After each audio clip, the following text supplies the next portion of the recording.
Hi everyone, in this demo we are going to see how we can federate secrets across clusters using Spike. To learn more about Spike and Spike's components, and also the identity control plane that Spike relies on, which is SPIFFE, you can go to spike.ist, which is Spike's website.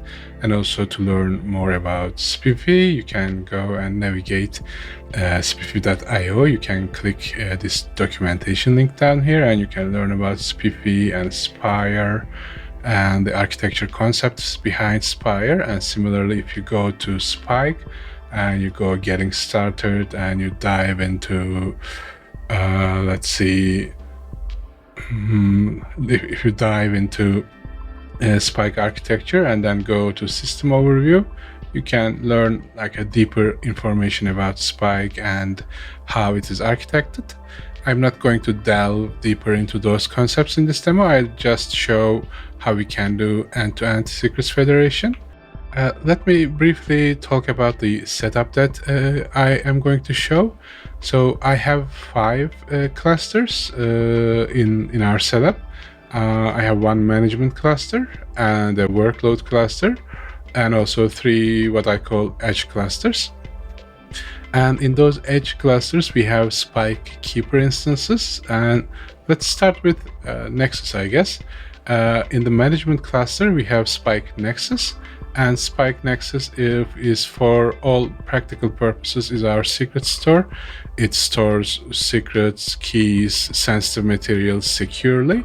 And it dispatches to the workloads that need those secrets based on secure MTLS SPIFFE federation relationship. And we have Spike Pilot down here. Spike Pilot is like a bastion host. You can talk to Spike Nexus and manage it, create policies for workloads. For like day one administrative operations, you can use Spike Pilot. Other than that, these keepers are they store shards of the root key of Spike Nexus. What we do is Spike Nexus has a root key in memory, which is used to encrypt secrets, and that root key is never persisted to disk for security reasons. It's always in memory. So if we don't have these edge clusters and Spike keepers, when we refresh Spike Nexus, the root key will be gone, a new root key will be generated, and the persisted secrets, which are encrypted, will be like garbage because you won't be able to decrypt them. So what Nexus does is it shards that root key by using Shamir's secret sharing scheme and splits it into partitions. In our demo setup, the partition is 9 shards and 4 with a threshold of 4, which means you need to have 4 shards that the keepers keep to regenerate the entire root key. So you don't need to have the all of the 9 shards in total. Just 4 of the shards is adequate. Why number 4 but not number 2, number 3? Because in this particular setup, if you realize, we have 3 keepers per edge cluster. So if in the unlikely event that one of the edge clusters is exposed and somebody dives into it and tries to like get the shards, which is really hard because the shards are also in the memory of the keeper instances. So you need to like attach a debugger, elevate yourself to system admin, and try to inspect the memory of the keeper. But assume that all of those have happened. Somebody infiltrated to say edge cluster 1 and extracted like 3 shards from 3 separate keepers. Still, it's not enough to regenerate root key because we need 4 shards. So the attacker will have to attack to one of the other clusters to get the extra shard as well. So that gives a level of security. And before I continue, this setup might be seen as an overkill because just to keep, like, keepers are simple. They simply keep a single data, which is the shard, and they do nothing else. It's just a tiny little bag, essentially.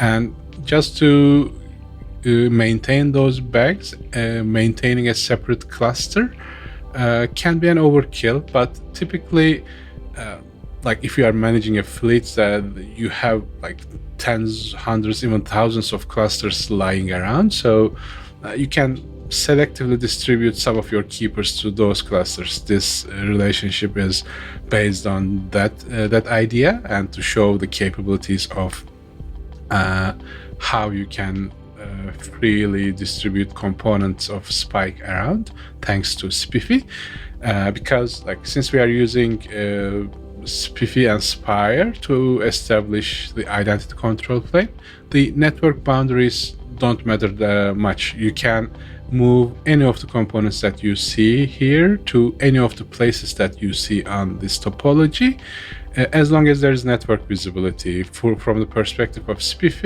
it doesn't care, because network is just an extra detail for it. So that's that one. If I didn't have that much clusters, what I would have done would be to like put the keepers along with Nexus and Pilot to the management cluster, and then like define taints and tolerations so that each keeper is stuck to a different node. So I don't have clusters of like bundles of keepers on the same machine. They are evenly distributed. So that would give some level of redundancy. Like if a node like crashes, we'll have a quorum of keepers that can maintain and reconstruct the root key back again. That's one thing, and this is like a federation, like logical topology. From the network connectivity perspective, our structure looks like this. We have an operator that manages secrets, defines policies on the secrets using Spike Pilot, and Spike Pilot then uses an API to talk to Spike Nexus. We have a SQLite backing store that stores the encrypted secrets, which Spike Nexus Spike Nexus uses. And all of the connections that you see here, like this API connectivity, the shard exchange, the fetching and setting secrets, all of them are secured by SPIFFE MTLS. So these are secure MTLS connections that cannot be eavesdropped, that cannot be tampered, which gives like a sense of security to the entire architecture as well. So let's go dive into the demo. So I have like 5 terminals here, and each terminal will be like one of those clusters. So I'll logically like segregate them so that like this will be like our management cluster, this will be our workload cluster, and these will be like edge cluster 1, edge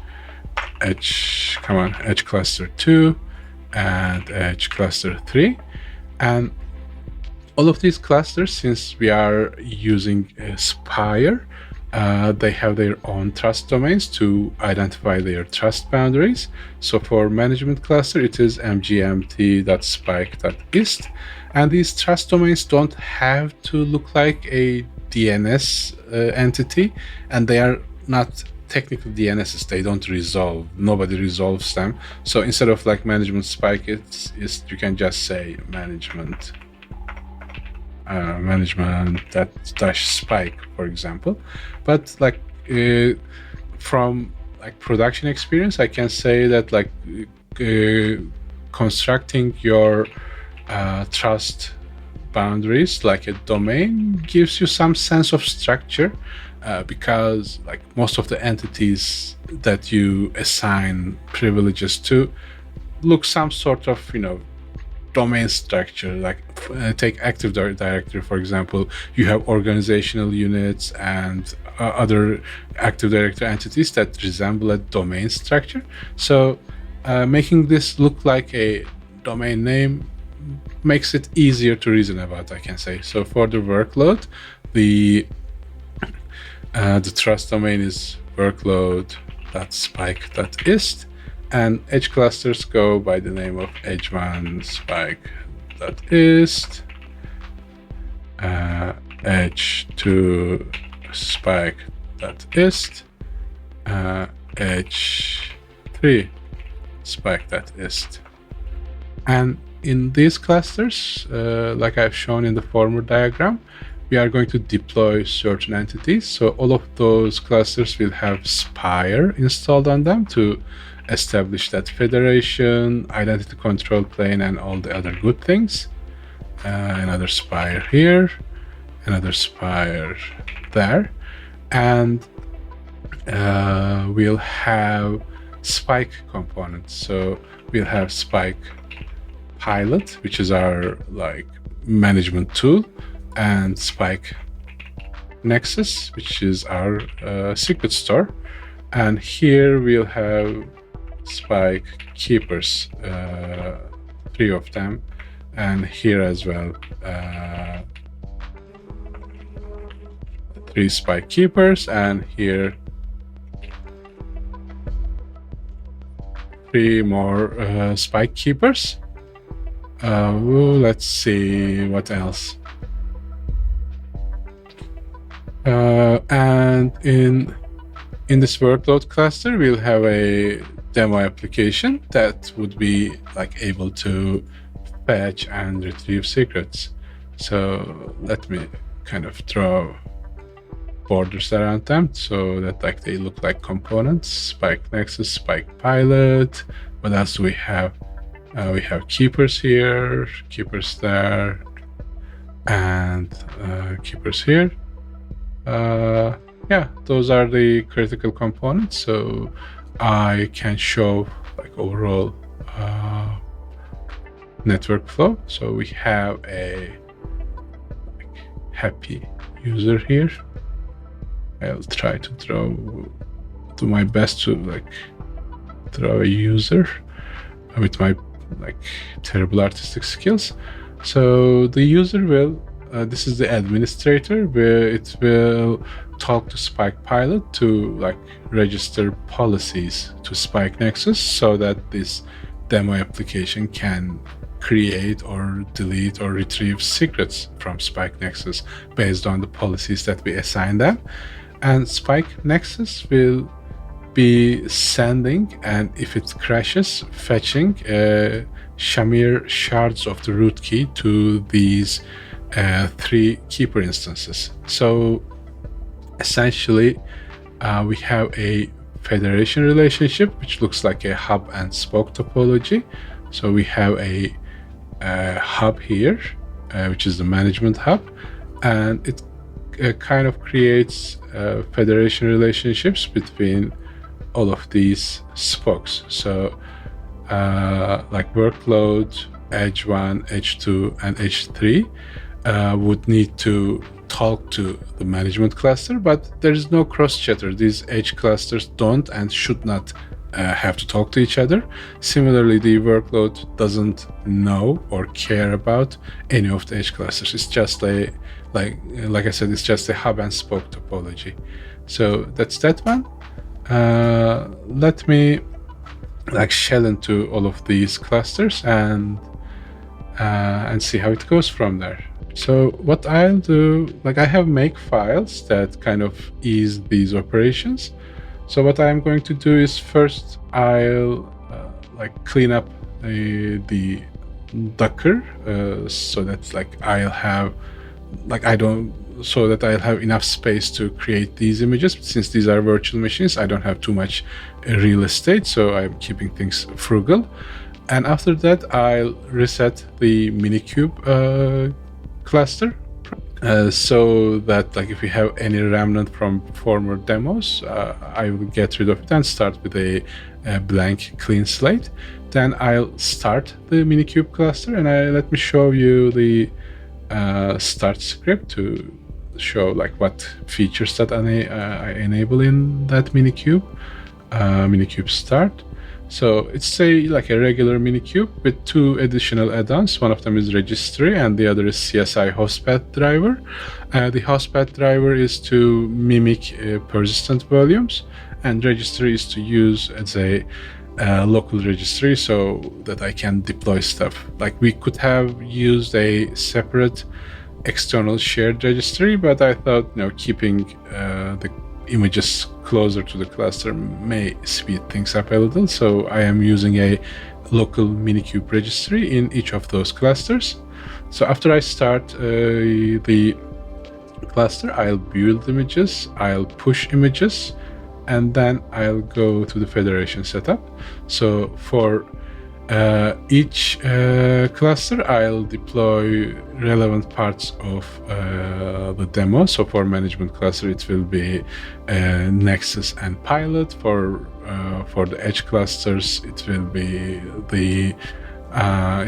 the Keeper instances along with Spire. We'll deploy Spire to all of those clusters, and the Docker files are here. You can check them out. They are relatively easy to follow. All of them have a single entry point, and all of those entry points are defined in this app folder. And this project, if you are curious, you can navigate to github.com SPIFFE Spike, and while you are at there, you see there's this star thing. It gives us visibility. So if you want and if you like this project and if you think it will make other people's life better and if it will make DevOps sleep more, then just give us a star. It will help us promote this thing, and it will help the community. So that said, this is the project, github.com SPIFFE Spike, and it has a README, documentation, and all of the nice things that you can see. If you want to contribute, there's contribution guidelines, and overall that's it. Just dive into the code, look around. If you have any feedback, give us feedback. Let me go back to my make files. So after that, I need to establish a federation relationship, and for that federation relationship, we need to do two things. There are several ways to establish federation between Spire servers, but typically most of the time it requires a out-of-band trust bundle exchange. There is a way to export trust bundles from Spire servers, and there is a way to import them into Spire servers. And after this initial exchange, if the Spire server exposes a bundle endpoint, then they can automatically continue further trust bundle exchanges without having to manually establish the trust relationship. It will the clusters will continue trusting each other forever, essentially. So what we'll do is we'll expose the bundle endpoints in all of those clusters. And since this is a demo setup, I don't have DNS, I don't have a load balancer and anything like that. So what I'm going to do is I'll just port forward necessary things and define the proper ports and proper configurations to let things see each other. And all of those configurations are defined in this config helm structure. So this is the configuration for edge cluster, for example. This is the configuration for management cluster. You can check them out in your spare time. So after I port forward, I'll extract bundles from all the clusters. Then I'll exchange bundles by doing demo bundle extract and demo bundle set, which will make all of the clusters attain the trust material to trust one another, and it will establish the hub spoke topology that I have talked about a while ago. And then I need to port forward a bunch of stuff as well, because the keepers and Nexus need to talk to each other. So I need to port forward Nexus service to expose it to the keepers, and I need to port forward keepers to expose them to Nexus, essentially. And after I do all those port forwarding, I'll deploy a demo application. And this demo application is it has just a couple of lines of code. It's utilizing the Spike Go SDK, and then it's creating a secret and putting it to the Nexus in the management cluster. So like it's putting a secret to in a cluster that is not its current cluster by using a secure MTLS connection that is provided by SPIFFE. So that's that one. It creates a secret, and then it reads the secrets back, and then prints it to the console. That's the demo application. We'll deploy it, and then we'll run it. So let's start, shall we? So first I'll go to Spike folder in all of these clusters. Enter. Okay, so I'll follow these make files in order. So first I'll do Docker cleanup in all of them. Make Docker cleanup. I'll copy and paste to all of these. Copy, paste, paste, paste, paste. Let's reset Docker everywhere. Then I'll clear these terminals again. Then I'll do make Kate's, was it delete? Yeah. So I'll delete the Minikube clusters by resetting Docker, like by pruning Docker. Those Minikubes should have been gone already, but like just in case, better to be safe than sorry. I'll reset them, and then I'll start Minikube in all of these. Make Kate's start. So let me copy. Oh, come on. Make Kate's start. I'll copy and paste it to all the other clusters again. Paste, paste, paste. Enter, enter, enter, enter, enter. This will take a while. I'll enjoy my tea in the meantime. Okay, so we have our clusters set up. Now I'm going to build our container images by doing make Docker build in all of these clusters. Let's do them one by one. Make Docker build, and I'll copy and paste this to other clusters as well. This one, this one, this one, and that one. This will take a little while. I'll probably fast forward it as well. Alright, all of our images are built. Now I need to forward Docker registry so I can push those images to the internal registry of the Minikube cluster. But since I am going to do other stuff as well, I'll create Tmux shells in all of these machines, so I can do tabbed items one at a time. Let me Tmux, come on,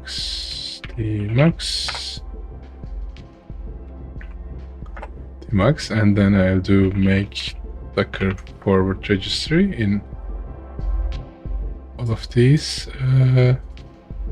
clusters. Paste, paste, and paste. Enter, enter.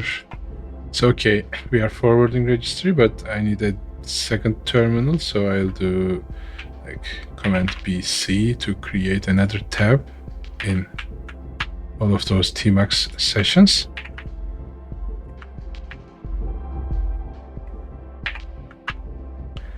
And after forwarding registry, I'm going to push those Docker images, make Docker push. So I'll do them in all of those clusters again in parallel. Let me paste those. Paste. Paste.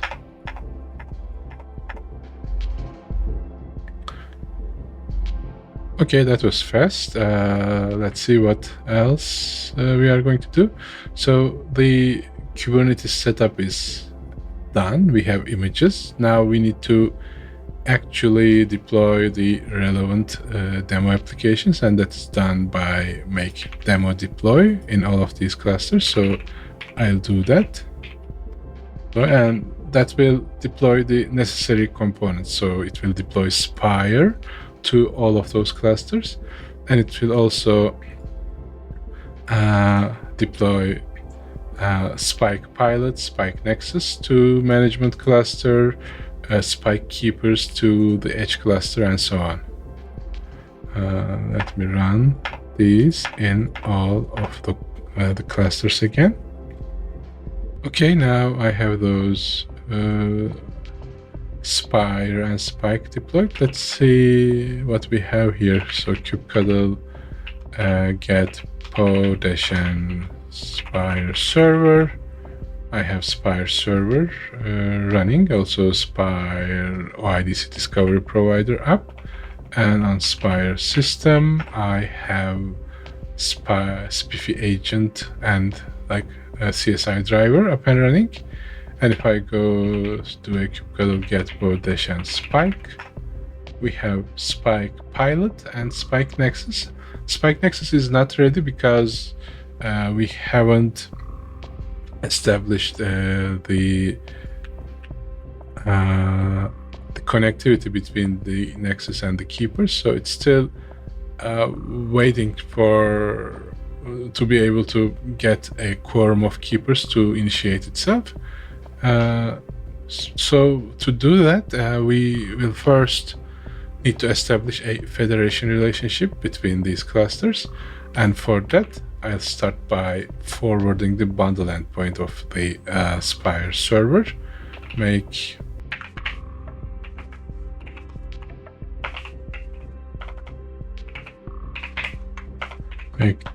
demo Spire bundle port forward. This will port forward the bundle endpoint in Spire server. So I'll have to port forward the bundle endpoints in all of the clusters, because to establish the hub and spoke topology that I mentioned before, all of these clusters need to expose their bundle endpoints to one another. Then I'm going to manually exchange the trust bundles. So first I'll do make demo bundle extract, which will extract the trust bundle by asking the Spire server, and then I'll exchange those extracted trust bundles with the clusters that need them. So workspace, the management cluster will get the bundles from workload and edge clusters, and edge cluster will only get the bundle from management cluster, because it doesn't have to know about workload cluster, for example, or the other edge clusters. And that goes the same for the workload cluster as well. It will only get the workload cluster, will only ask the bundle from the management cluster. So I extracted the bundles.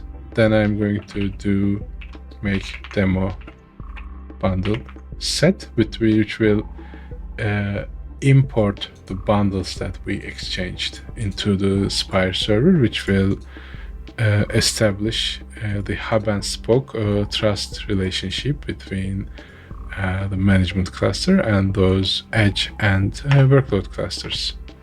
So let me do those. So now things should be more or less set up.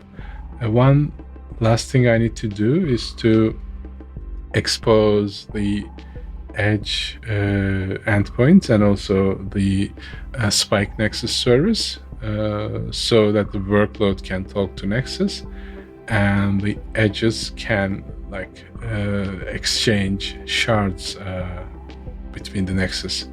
So first I'll export Spike Nexus, make demo Spike Nexus port forward. This will expose a service that we have to the outside world, and I'll do make demo Spike keeper port forward in all of those keeper clusters, which will do a similar thing. It will expose the keeper endpoints essentially. Let me paste this. Let me paste this one as well. So if I now do kubectl getpo dash and spike, we can see that a Spike Nexus has initialized successfully because it was able to establish a relationship between these keeper instances. So if I do here again kubectl getpo dash and spike, I'll see that I have 3 keepers here up and running, and I can do the same in other clusters as well. Kubectl getpo dash and spike, I have 3 keepers here. Kubectl getpo dash and spike, I have 3 more keepers here. So far so good, and I think now we can deploy a demo application and try to get and set some secrets. So for this I have another make command, make demo deploy workload.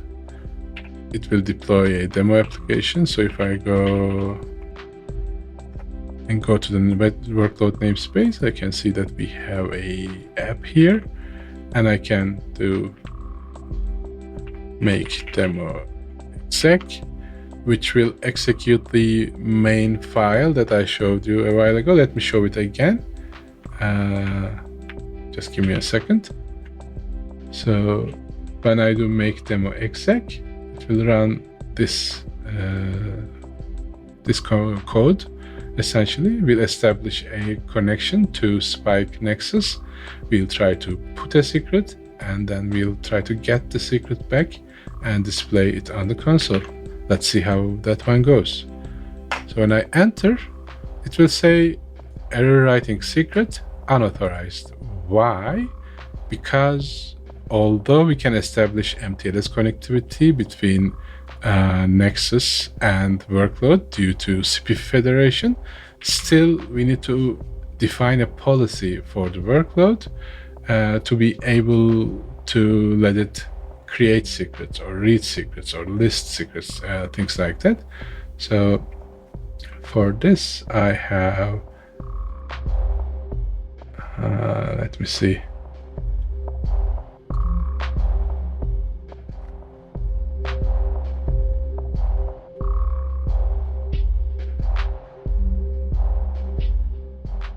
I have this workload set policies script.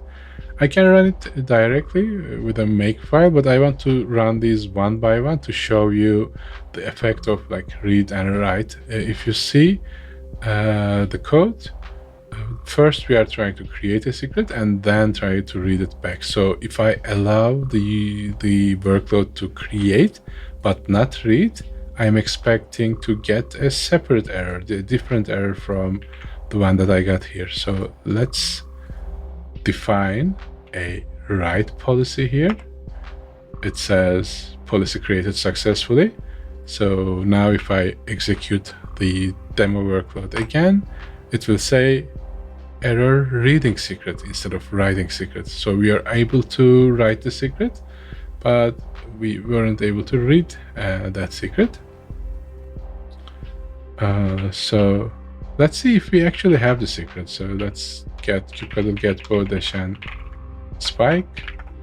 I have the SPIFFE Spike Nexus and SPIFFE Spike pilot here. So I can do kubectl exec, just give me a second, this pod dash and spike dash dash spike secret list, and it will say we have a secret name, tenants demo db creds. So if I say spike secret get tenants demo db creds, I can see that we have a secret with a password and a username. So our workload was able to set the secret, but it's not able to read it right now. To make it read, we'll define a read policy. And by the way, you can do this at a single step as well. You can say read comma write, and it will be a single operation. Just for the sake of demo, I am splitting it and to show you how different capabilities and roles affect workload execution.